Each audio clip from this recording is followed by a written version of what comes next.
Here's something that should bother you more than it does. Every law of physics in this universe has a speed limit.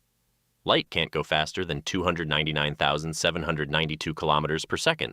Not because we haven't found a way around it, not because the technology doesn't exist yet, because the universe itself won't allow it. There is a hard ceiling baked into the structure of reality, and physicists can't explain why. They can describe it, they can measure it, but the reason there's a maximum speed at all, still unknown. In software, you'd call that a processing limit, a cap on how fast the system can run, a line in the code that keeps the whole thing from crashing. And that's just the beginning, because when you actually sit with the physics of this universe, not the comfortable version taught in textbooks, but the real strange, unsettling version that keeps physicists up at night, something starts to feel off. The same way you can walk into a room and immediately know you're being watched without seeing anyone. It's not a fact, it's a feeling.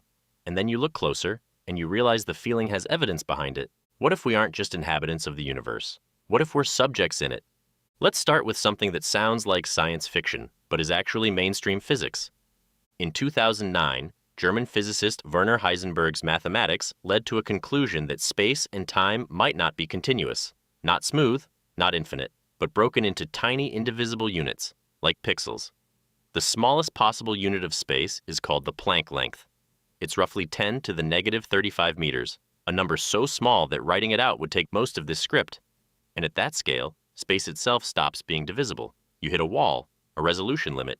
Your phone screen looks smooth from a distance. Get close enough, and you see the grid. The universe might work the same way. We just haven't built a microscope small enough to see the squares. That alone is strange. But it gets stranger. In a video game, the engine doesn't render what you can't see. Objects behind walls, around corners, outside your field of view, those don't exist as fully computed things. They exist as placeholders. Potential states. The system waits until you look, and then it fills in the details. It's called lazy rendering. And it's not just a design choice, it's a necessity. Computing everything at once would crash the whole system. Quantum mechanics does the exact same thing. Fire a particle at a wall with two holes in it. Don't look at which hole it goes through. It goes through both simultaneously. It exists as a wave of probability, spread across all possible paths. But the moment you measure it, the moment you look, it collapses. It chooses. It becomes one thing in one place, as if the universe was waiting to render it until someone checked. Physicists have debated this for a century. They've come up with a dozen interpretations, and not one of them fully explains why observation changes the outcome. The most honest answer is, we don't know. The universe seems to know when it's being watched. Sound familiar? Now here's where it stops being a thought experiment and starts being something a physicist published in a peer-reviewed journal. In 2022, Dr. Melvin Vopson from the University of Portsmouth discovered what he called the second law of infodynamics. He wasn't looking for it. He was studying mutations of the SARS-CoV-2 virus. He expected information entropy, the measure of randomness in an information system, to behave the way physical entropy always does. Disorder grows. That's the second law of thermodynamics. It's one of the most reliable rules in all of science. But in information systems, Vopson found the opposite. Entropy doesn't grow. It stays constant, or it decreases. Things don't become more chaotic. They become more organized, more compressed, more efficient. And that's the signature of a compression algorithm. That's what software does when it's trying to save space. It minimizes redundancy, it optimizes, it throws out what isn't needed and keeps only what is. Our universe does this everywhere. In the structure of atoms, in the way galaxies organize, in the way DNA encodes information for an entire human being using a molecule thinner than a strand of light. The universe doesn't waste. It compresses, like something is managing its storage. Vopson published his findings in AIP Advances. And then he said something that probably made his colleagues very uncomfortable. He said this could be the first measurable, testable evidence that we're living inside a simulation. Not a metaphor, not a philosophical position, a testable hypothesis with data behind it. But let's slow down, because before you either dismiss this or fully believe it, there's something important you need to know. The man who invented the modern simulation argument doesn't believe it himself. Nick Bostrom, the Oxford philosopher who in 2003 wrote the paper that started this whole conversation, has said publicly that the probability we're living in a simulation is less than 50%. He built the most compelling argument for it, and he still thinks it's probably not true. And David Kipping, an astronomer at Columbia University, ran a rigorous Bayesian analysis, the kind that strips out hype and forces the math to speak. His answer? The odds that we're in base reality versus a simulation are roughly 50-50. Not 1,000,000,000 to 1. Not inevitable. Just a coin flip. That's actually the most unsettling version of this. Not, we're definitely in a simulation, just, we genuinely cannot tell, and that coin flip gets heavier when you look at the constants. Physics runs on numbers. There are 31 fundamental constants in the universe. The gravitational constant, the speed of light, the mass of an electron, the strength of the electromagnetic force, and each one of them is calibrated to an almost absurd degree of precision for life to exist. Change the gravitational constant by a fraction of a percent and stars don't form. Change the mass of an electron slightly and atoms don't hold together. Tweak the cosmological constant even a little and the universe either collapses in on itself or blows apart before a single molecule can form. 31 dials, all set exactly right, for us. Astrophysicist Fred Hoyle, one of the most respected scientists of the 20th century, looked at this and said it appears as though a super intellect has monkeyed with physics. He wasn't religious, he was just doing the math.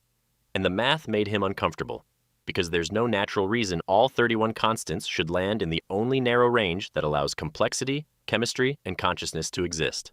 Unless someone set them. But here's the dark version of that idea. And this is the part most people don't talk about. In 2003, physicists Silas Bean, Zorae Davudi, and Martin Savage proposed a real test for the simulation hypothesis. Not a thought experiment. An actual experiment.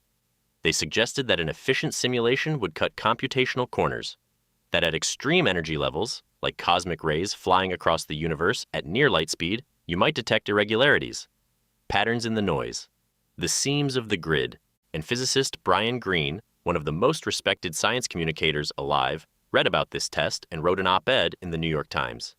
He said he hoped no one would ever run it. Think about what that means. A physicist who has spent his entire career trying to understand reality is afraid of finding out what reality is. His concern wasn't philosophical, it was practical. If we find the seams, if we prove we're inside something, whoever built this thing might notice us noticing, and experiments that get interrupted tend to get shut down. The subjects of a study don't usually get to keep running when they start testing the walls of the lab. Now at this point, you might be thinking, this is all physics. Abstract? Theoretical? What does any of this have to do with us specifically? With humans? That's exactly the right question.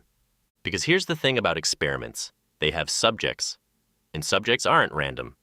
You don't design a century of research around a random sample. You pick something specific, something you want to observe, something you want to see develop.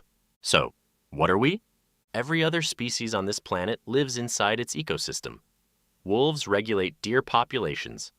Bees pollinate plants. Decomposers recycle everything back into the soil. It's a closed loop, a balanced system. Every species has a role in the machine, except one. We don't regulate anything. We don't balance anything. We clear forests. We heat the atmosphere. We've driven thousands of species extinct. We are not participants in Earth's ecosystem. We're an interruption of it. And that's precisely what you'd expect from something that was placed here rather than grown here. But even that pales next to the real anomaly, the one thing no other species on Earth has ever developed, the one trait that has no clean evolutionary explanation. We know we're going to die, not in the vague biological sense where an organism avoids threats. Actually, no. We lie awake at night and think about it. We build religions around it. We write philosophy about it. We create entire civilizations organized around the question of what happens when we stop existing. No other animal does this. Dolphins are intelligent, elephants grieve, crows hold what look like funerals, but none of them have ever built a temple. None of them have ever written a book asking what comes after. That awareness, the crushing, specific, personal awareness that you will one day cease to be, is ours alone, and it has never made evolutionary sense. Existential dread doesn't help you survive. It doesn't make you faster or stronger. For most of human history, it's driven people to despair, to religious wars, to mass hysteria.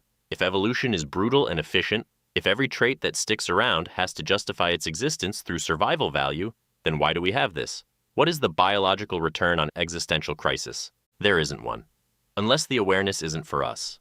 Unless it's data. Unless something is watching what conscious beings do when they realize they're going to die. And then there's the speed. This is the detail that stops evolutionary biologists cold, not the fact of human intelligence, the pace of it. Dolphins have been on this planet for 50 million years. Complex social lives, problem solving, communication. And in all that time, no tools. Chimpanzees have been using sticks for approximately 4 million years. That is still the current state of chimpanzee technology. We went from sharpened rocks to nuclear weapons in 2 million years. We went from no airplanes to landing robots on Mars in 120 years. Nothing in the 4 billion year history of life on this planet has ever moved like that. Not even close. And science can describe the mechanisms: language, cooking, cumulative learning. But it cannot explain the rate. Why did it accelerate so fast? Why us? Why now? Because here's what acceleration looks like from outside the system. It looks like a variable being changed, a parameter being adjusted, a dial being turned up. René Descartes sat in a room in 1641 with no telescopes, no physics, no computers, and asked, "What if everything I experience is being fed to me by something I cannot see?" He called it an evil demon, the thought experiment that launched modern philosophy. What's interesting isn't that he asked the question. It's that he couldn't rule it out. He tried for pages and pages, and the best he could land on was, "I think, therefore I am." Not, "I know this is real." Just, "Something is experiencing this." That's the minimum, and that's still where we are. 384 years later, with particle colliders and space telescopes and quantum computers, the minimum is still, something is experiencing this. We cannot prove it's real. Nick Bostrom added one more layer that most people miss. He said, "If this is a simulation, whoever is running it could have already told us." A message could appear, a window could pop up, and then, for the authenticity of the experiment, the memory of that message would be erased. So, even if we've been notified, even if some version of us has already seen the truth and chosen to look, we wouldn't know. The experiment would resume, and we'd start asking the question again. So, let's be honest about where this leaves us. The universe has a speed limit no one can explain. Space has a resolution that stops at a specific point. Particles don't commit to a state until they're observed. Information in our universe compresses itself like software. Our fundamental constants are calibrated to a precision that makes pure chance statistically implausible. A new law of physics discovered by accident suggests the whole thing runs like an optimizing program, and one of the greatest physicists alive thinks we shouldn't test for it, because finding the answer might be the last thing we ever do. It's probably not a simulation. The math, at its most honest, puts it at a coin flip. And a coin flip for something this vast, this strange, this specific, is not nothing. Because here's what I keep coming back to. If you were designing an experiment, if you had the ability to build a reality from the ground up and populate it with conscious beings, and you wanted to study what happens when intelligence becomes aware of its own existence, when it starts asking where it came from and what it's for, when it develops just enough understanding of the system to start suspecting the system, you would not stop the experiment at that point. That's exactly when it gets interesting. And we are exactly at that point. We've built machines smart enough to start asking whether their reality is real. We've developed physics sensitive enough to detect the seams of space-time. We're running experiments on the fundamental structure of matter, looking for computational artifacts. We are, right now, in this moment, exactly the kind of subjects who have noticed the walls of the lab and started pressing on them. Either that's a coincidence, or the data is getting very good. Look, we don't know. That's the only honest thing to say. We don't know if any of this is real in the way we assume it is. We don't know if the speed of light is a law of nature or a line of code. We don't know if our existential dread is an evolutionary accident or an output being measured.